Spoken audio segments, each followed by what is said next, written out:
अस्सलामुअलैकुम एवरीवन। आज के हम इस वीडियो में लिटरेरी डिवाइसेस के बारे में पढ़ने जा रहे हैं कि लिटरेरी डिवाइसेस होती क्या हैं। तो लिटरेरी डिवाइसेस एक ऐसी टेक्निक है, एक तरीका होता है जिसको राइटर्स यूज़ करते हैं अपनी राइटिंग को इफ़ेक्टिव और मोर इंटरेस्टिंग बनाने के लिए। वो ऐसी टेक्निक्स, ऐसे टूल्स और ऐसे कोई आइडियाज़ यूज़ करते हैं, ऐसी वर्डिंग यूज़ करते हैं अपनी राइटिंग के अंदर, ताकि जो राइटिंग है ना, जो उनका वर्क है, वो इंटरेस्टिंग, मीनिंगफुल और पावरफुल बन जाए। Literary devices are special writing techniques that help writer express idea and emotions creatively. ये कुछ ऐसे वर्ड्स और कुछ टेक्निक्स यूज़ करते हैं राइटर्स अपनी राइटिंग को इफ़ेक्टिव बनाने के लिए, उनको लिटरेरी डिवाइसेस कहा जाता है। जैसा कि अगर राइटर्स सीधी सीधी अपनी बात लिख देंगे और कोई इमोशन, कोई फीलिंग, कोई चीज़, सिमिली या मेटाफर या किसी भी चीज़ का यूज़ नहीं करेंगे, किसी भी चीज़ को किसी से कंपेयर नहीं करेंगे, दो चीज़ों का कंट्रास्ट नहीं करेंगे, किसी चीज़ के बारे में कोई तंज़िया बात या फिर कोई ऐसी बात करेंगे जो हमें पता दे कि वो गलत है, या पॉजिटिव वे में या नेगेटिव वे में, तो हमें कैसे पता चलेगा? उसको तो हम सिंपली पढ़ेंगे, लेकिन हमारे ज़हन में कुछ भी बैठेगा नहीं, हम इमोशनली उसके साथ अटैच नहीं होंगे उस काम के साथ। इसलिए राइटर्स जो होते हैं वो अपनी राइटिंग के अंदर कुछ ऐसे टूल्स, कुछ ऐसे टेक्निक्स यूज़ करते हैं ताकि जो रीडर्स हैं वो उनके काम के साथ इमोशनली अटैच हो जाएं और उनको वो काम जो है ना, वो जो वर्क है, जो लिटरेरी पीस है, वो कुछ काफ़ी अरसे तक उनको याद रहे। तो इसके लिए वो ऐसी टेक्निक्स यूज़ करते हैं ताकि इमोशनली वो अटैच भी रहें और लॉन्ग टर्म के लिए वो उनको वो चीज़ याद भी रहे। जैसा कि आपने देखा होगा कि बहुत सारे राइटर्स जो हैं वो अपनी राइटिंग के अंदर सुपर नेचुरल एलिमेंट्स का यूज़ करते हैं, ये जिन्नों भूतों को रिप्रेजेंट करने के लिए। तो ये याद रहे कि जो भी राइटर ने लिखा होता है ना, एग्जैक्ट उसका मतलब वो ही नहीं होता, उसके पीछे हिडन मीनिंग्स होते हैं ज़रूर। तो जो भी लिखा होगा उसके दो मतलब होंगे, एक जो आपके सामने वर्ड का मतलब है, और दूसरा जो उसके पीछे हिडन मीनिंग, कोई मीनिंगफुल मतलब छुपा होगा जो कि राइटर कन्वे करना चाह रहा है अपनी राइटिंग के थ्रू।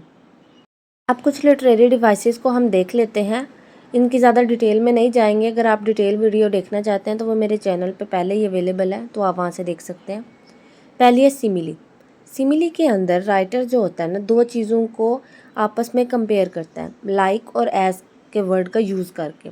जैसा कि एग्जांपल के तौर पे my son is like a moon, like a moon, इसके अंदर लाइक और एज का यूज़ वो करेगा। तो ये दो चीज़ों को वो आपस में कंपेयर कर रहा है, वो अपने बेटे को एक चांद के साथ कंपेयर कर रहा है। नेक्स्ट है मेटाफर। मेटाफर के अंदर भी दोनों चीज़ों को वो कंपेयर कर रहा होता है। ये दोनों सिमिलर हैं, लेकिन इनके अंदर जो सिमिली है उसके अंदर लाइक और एज का यूज़ किया जाता है, बजाय मेटाफर जो है उसके अंदर लाइक और एज का यूज़ नहीं किया जाता, उसके अंदर डायरेक्ट ही कंपेयर कर दिया जाता है। जैसा कि माई सन इज़ मून, सिमिली के अंदर माई सन इज़ लाइक अ मून, लेकिन मेटाफर के अंदर माई सन इज़ मून, उसको डायरेक्ट मून कह दिया उसने। नेक्स्ट है पर्सोनिफिकेशन। पर्सोनिफिकेशन के अंदर पर्सन से आप इस चीज़ को याद कर सकते हैं कि किसी भी पर्सन की जो क्वालिटी है, किसी भी इंसान की, ह्यूमन की क्वालिटी जो है, वो किसी ऐसी चीज़ को दे देना जो कि नॉन लिविंग थिंग है। जैसा कि कहना कि हवा जो है वो दौड़ रही है या डांस कर रही है, द विंड इज़ डांसिंग, लेकिन उसमें असल में वो डांसिंग तो ह्यूमन की क्वालिटी है ना, पर्सन की क्वालिटी है, वो इंसान करता है वो काम। लेकिन जो हम पर्सोनिफिकेशन है उसके अंदर हम कुछ ऐसी क्वालिटीज़ को जो कि ह्यूमन में पाई जाती हैं, उनको हम नॉन लिविंग थिंग्स से मिला देते हैं। नेक्स्ट है हाइपरबोली। हाइपरबोली जो होती है के अंदर राइटर जो होते हैं कुछ ऐसे वर्ड्स यूज़ करता है जिसके अंदर जो वो सिचुएशन होती है ना, उसको वो बढ़ा चढ़ा कर बयान करता है, एग्जैजरेट कर देता है सिचुएशन को। ये होता है जब राइटर जो होता है अपनी राइटिंग के अंदर किसी चीज़ के ऊपर बहुत ज़्यादा जोर देना चाहता होता है ना, किसी चीज़ पर बहुत ज़्यादा प्रेशर देना होता है उसको, या हाईलाइट करना होता है किसी बात को, तो वो उसके अंदर हाइपरबोली का इस्तेमाल करता है, ताकि ऐसे वर्ड यूज़ करता है ताकि वो जो बात है ना वो बढ़ा चढ़ा कर बयान की जाए। जैसा कि अब अगर कोई कहता है कि मुझे तो इतनी भूख लगी है कि अगर मेरे सामने हाथी भी होता तो मैं खा जाता, لیکن وہ کھا تو نہیں نہ سکتا ہاتھی کو، لیکن وہ ایسے ورڈ یوز کر رہا ہے جس سے پتہ چلے کہ وہاں واقعی اس کو بھوک لگی ہوئی ہے۔ نیکسٹ ہے ایلیٹریشن۔ ایلیٹریشن کے اندر ایسے ورڈز یوز کیے جاتے ہیں جن کے جو پہلے ورڈز ہوتے ہیں نا، جو جیسے کہ پہلے ورڈز ہیں، اب ایسا ایک سینٹینس ہے، ایسی ایک لائن لکھی ہوئی ہے جس کے اندر جو پہلا ورڈ ہے نا وہ سیم ہوگا اور جو اس کے اوپر نا سٹریس آ رہا ہوگا اس ورڈ کے اوپر، جیسا کہ با بلیک شپ، اس میں با پھر بھی بلیک شپ، اس میں بلیک، تینوں لفظ کے اندر جو شروع میں آیا تینوں لفظ، ان کے اندر جو پہلا لفظ ہے وہ کیپٹل اور سیم ہے اور اس کے اوپر پریشر بھی ہے، با بلیک شپ۔ نیکسٹ ہے امیجری۔ امیجری کے اندر رائٹرز اپنے کام کے ساتھ، اپنے ورک کے ساتھ اپنے ریڈرز کو اٹیچ کرنے کے لیے نا ایسے ورڈز، ایسی کوئی ٹیکنیک اور ایسی کوئی ٹولز یوز کرتا ہے تاکہ جو ریڈرز ہیں نا وہ ایموشنلی کنیکٹ ہو سکیں کام کے ساتھ، وہ اس کام کو فیل کر سکیں۔ جب ایک رائٹر ایسی کوئی ٹیکنیک یوز کرتا ہے جس کے تھرو رائٹرز جو ریڈر ہے نا اس کی تمام جو سینسز ہیں، یعنی کہ وہ محسوس کر سک رہا ہے، وہ دیکھ سک رہا ہے، امیجن کر سک رہا ہے، وہ سن سک رہا ہے باتیں، حالانکہ وہ سن تو نہیں رہا ہوتا، وہ تو پڑھ رہا ہوتا ہے، لیکن وہ امیجنری ورلڈ میں چلا جاتا ہے، اس کو کہتے ہیں امیجری۔ اور یہ رائٹر جو ہوتے ہیں نا وہ اپنی رائٹنگ کے اندر بہت زیادہ یوز کرتے ہیں اپنی رائٹنگ کو افیکٹو بنانے کے لیے۔ نیکسٹ ہے سمبولزم۔ سمبولزم جو ٹرم ہے، رائٹر کچھ ایسے سمبلز یوز کرتا ہے، چاہے وہ کلر کے تھرو ہوں، کسی اینیمل کے یا کسی انسان کے، کسی چیز کے، کسی دن کے، کسی ایسی چیز کے، کسی سمبل کے تھرو وہ کوئی اور چیز کا، کوئی کسی چیز کا مطلب کنوے کرنا چاہ رہا ہے، کوئی ایسی چیز ریپرزینٹ کرنا چاہ رہا ہے۔ اور اکثر ایسا ہوتا ہے کہ جب ہم کوئی چیز پڑھ رہے ہوتے ہیں نا، پھر ہم اس چیز کو اس کے ساتھ بالکل کنیکٹ کر دیتے ہیں، ہمیں اس چیز کا دوسرا مطلب کوئی سمجھ میں نہیں آتا۔ جیسا کہ اگر ہم کوئی بلیک کلر دیکھتے ہیں کسی بھی رائٹنگ کے اندر تو ہم اس کو ڈیتھ سے کنیکٹ کر دیتے ہیں۔ نیکسٹ ہے آئرنی۔ آئرنی ہوتا ہے ریالٹی اور جو چیز آپ کو شو کروائی جا رہی ہے نا رائٹنگ کے اندر، اس کے بیچ کا ڈفرینس، یعنی کہ جو آپ کے سامنے دکھ رہا ہے نا، آپ کو سچویشن دکھ رہی ہے وہ نہیں ہے، لیکن ریالٹی اس سے بالکل ڈفرینٹ ہے، اس چیز کو کہتے ہیں آئرنی۔ نیکسٹ ہے فور شیڈوئنگ۔